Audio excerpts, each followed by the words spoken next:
고려대장경은 어떤 면에서 우수하다는 것일까? 이 면에 대해서는 앞서 인용한 한국학중앙연구원의 김정용 교수가 정리한 것이 제일 낫기 때문에 그분의 설명을 따라가 보겠습니다. 김 교수에 의하면 고려대장경은 동북아시아에서 이루어진 한역 대장경 가운데 포괄성이나 정확성, 예술적 완성도 그리고 역사적 중요성의 시각에서 보았을 때 가장 훌륭한 대장경이라고 합니다. 그러니까 한마디로 말해서 우리 대장경은 완성도 면에서 볼 때 다른 어떤 대장경보다 뛰어나다는 것이지요. 우선 포괄성이 무엇을 뜻하는지 살펴볼까요? 이것은 고려대장경이 동아시아에서 만들어진 대장경 가운데 가장 모범적인 대장경이라는 의미입니다. 물론 우리 대장경은 앞에서 말한 것처럼 만들 때 송나라의 것을 모본으로 사용하고 거란 대장경의 영향도 많이 받게 됩니다.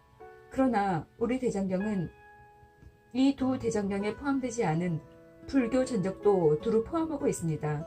뿐만 아니라 이 장경들이 현재는 전하지 않기 때문에 그 내용을 알고 싶으면 오로지 고려 대장경을 통해서만 가능합니다. 그러한 의미에서 우리의 대장경이 갖는 중요성은 참으로 대단하다고 할 수 있습니다. 고려 대장경에만 포함되는 책들의 제목은 너무 전문적인 것이라 생략하기로 하겠습니다. 이와 같이 고려 대장경은 그 내용이 가장 충실할 뿐만 아니라 오자나 탈자가 지극히 적기 때문에 그 뒤에 만들어진 대장경들의 저본이 됩니다. 가령 청나라 말을 편찬한 빈가정사 대장경이나 1980년대 대만에서 만든 불강 대장경 등은 모두 고려 대장경을 모델로 해서 만들었다고 합니다. 우리의 고려 대장경을 본따 만든 대장경 가운데 우리의 특별한 주의를 끄는 것은 일본이 20세기 초에 만든 대정신수 대장경입니다.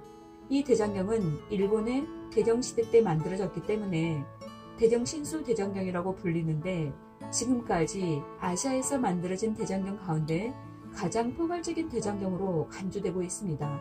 그도 그럴 것이 여기에 한역된 경전뿐만 아니라 인도의 산스크리트어 경전 그리고 남방 불교의 팔리어 경전 등과 같이 망라할 수 있는 불교 전적들을 대소승 구별하지 않고 모아놓았기 때문입니다.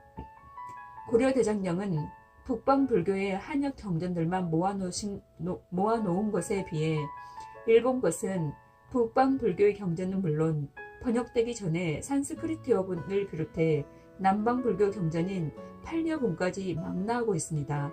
따라서 그 포괄성에서 지금까지 인류가 만든 어떤 대장경보다 넓습니다.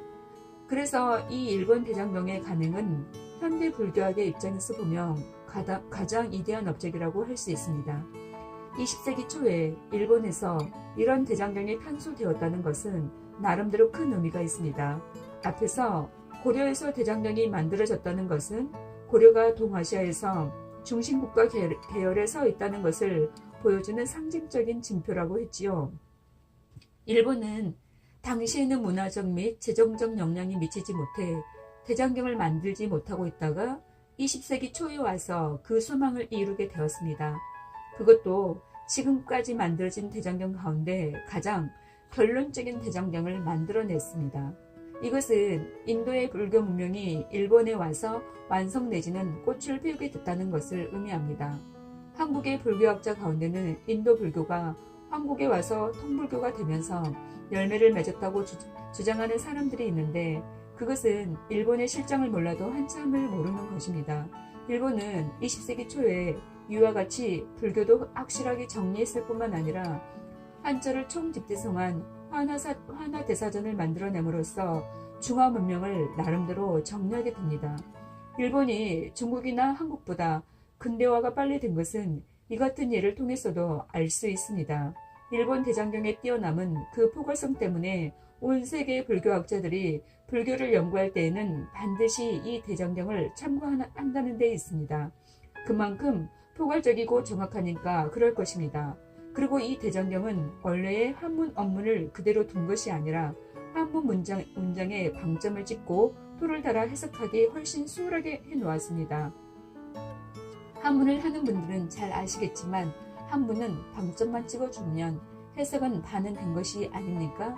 이 대장경은 진즉에 일본어로 번역이 되었다는데 예 표현들이 많아 지금 다시 현대 일본어로 재번역하고 있다고 합니다.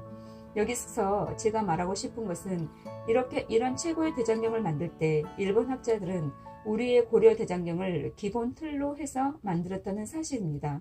고려 대장경이 워낙 훌륭하니까 다른 대장경들을 젖혀놓고 고려 것을 저본으로 한 것입니다.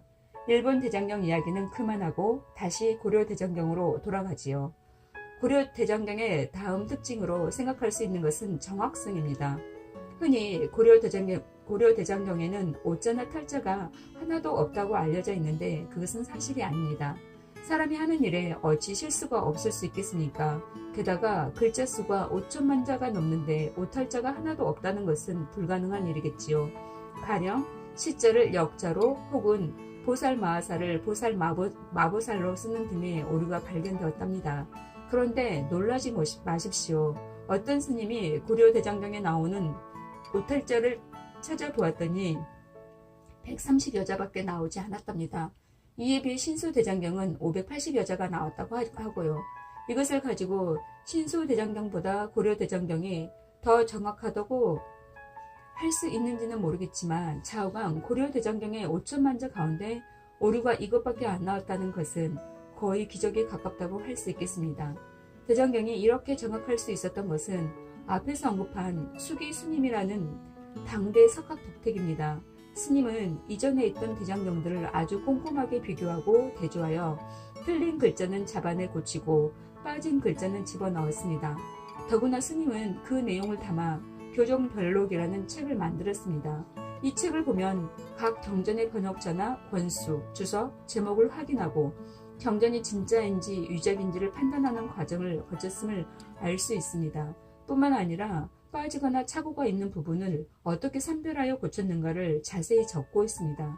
우리는 이 별록을 통해 고려 대장경 자체에 대해서 잘 알 수 있습니다. 뿐만 아니라 우리 대장경이 중국의 대장경들과 어떤 관계에 있었는지에 대해서도 한눈에 파악할 수 있습니다. 따라서 별록은 대장경을 연구하는 데 아주 중요한 자료가 된다고 합니다. 다음 장점으로 볼 것은 고려 대장경이 갖고 있는 예술성입니다. 고려 대장경에서 사용한 글씨체는 구양순체라고 앞에서 언급한 적이 있습니다. 아시다시피 구양순은 중국 송나라 때 가장 뛰어난 명필가였습니다. 그리고 그의 글씨체는 품위 있기로 이름 높습니다. 저는 전체 5천만 개의 글자가 한 글씨체로 되어 있다는 게 놀랍기만 합니다. 이렇게 많은 글자가 있지만 한 사람이 쓴 것 같으니 믿기가 어렵다는 것입니다. 대장경의 글씨체는 한말 최고의 지식인이던 추사도 찬탈을 금치 못했다고 합니다. 추사라면 어떤 분입니까? 조선말에 동북아시아를 대표하는 지식인 아니었습니까? 추사의 문기는 중국에서도 확실하게 인정을 받았습니다. 게다가 글씨라면 당대 최고 아니었습니까? 자신의 서책까지 만들었던 분이었으니까 그분의 감식안이 얼마나 높았겠습니까? 그런 추사가 칭송한 글씨라면 고려 대장경의 글씨가 얼마나 뛰어난 것인지 알 수 있지 않을까요? 이렇게 우리 대장경이 예술적으로 뛰어났던 것은 전하는 것처럼 대장경을 판 각수들이 한자 한자 팔 때마다 절을 했기 때문인지도 모르겠습니다. 그만큼 정성을 다했기 때문에 잘못 남다른 예술적인 경지에 오른 글씨를 새길 수 있지 않았을까 하는 생각을 해봅니다. 대장경은 목판 자체로도 의미가 있지만 목판의 진정한 의미는 인쇄에 있습니다. 고려 대장경도 그동안 여러 차례 인쇄되었습니다. 그것을 전부 볼 필요는 없을 것 같고 현대에 와서 인쇄된 것만 보기로 하겠습니다. 우리 대장경이 가장 최근에 인쇄된 것은 1963년부터 1968년까지 12부가 인쇄된 것입니다. 이것은 일본이나 미국, 오스트리아, 영국 등지에 보내지고 국내에서도 몇 부를 보관하고 있다고 합니다. 그러나 고려 대장경은 워낙 양이 방대합니다. 그래서 일반인도 편리하게 대장경을 접할 수 있게 1970년, 76년 동국대학교에서는 대장경을 축소해서 48권으로 영인의 일반에 내놓았습니다. 그러나 이렇게 해도 대장경의 업무는 한자로 되어 있기 때문에 한문 교육을 받지 않은 거기의 한국인은 대장경을 이해할 수 없었습니다. 그래서 진즉에 국역 사업이 진행되었는데 워낙 양이 방대하니까 시간이 엄청 걸렸습니다. 이 번역에 소용된 시간이 1965년부터 2001년까지니 37년이라는 세월이 걸린 것입니다.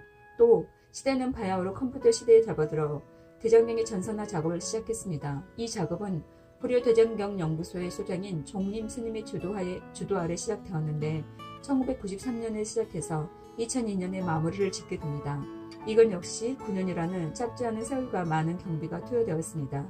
이제 우리 대장경은 어떤 주제나 용어로도 검색해서 필요한 내용을 추출하는 일이 가능해졌습니다.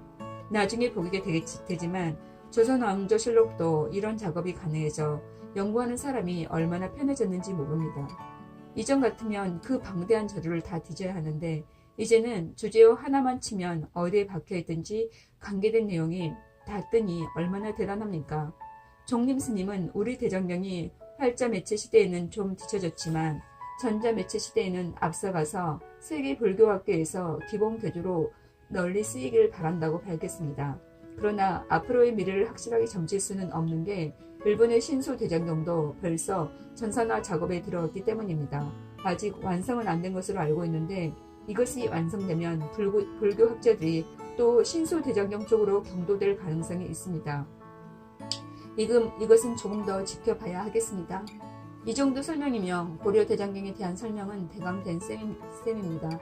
대장경과 관련해서 어느 하나 대단하지 않은 게 없었습니다.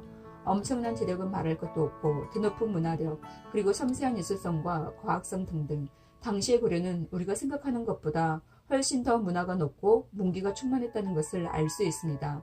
그 높은 문화를 정작 우리 후손들은 제대로 실감하고 있지 않습니다. 워낙 훌륭해 우리의 능력으로는 파악이 잘 되지 않기 때문일지도 모르겠습니다. 대장경과 관련해서 아직 볼 것이 하나 더 남아있습니다. 바로 장경각입니다. 사실 유네스코에 먼저 등재된 것은 대장경이 아니라 이 장경각이라고 했습니다. 대장경이 말할 수 없이 훌륭한 것은 당연한 일이지만 장경각도 그에 버금가게 훌륭하기 때문에 세계문화유산이 된 것입니다. 이제 그에 대해 보기로 하겠습니다.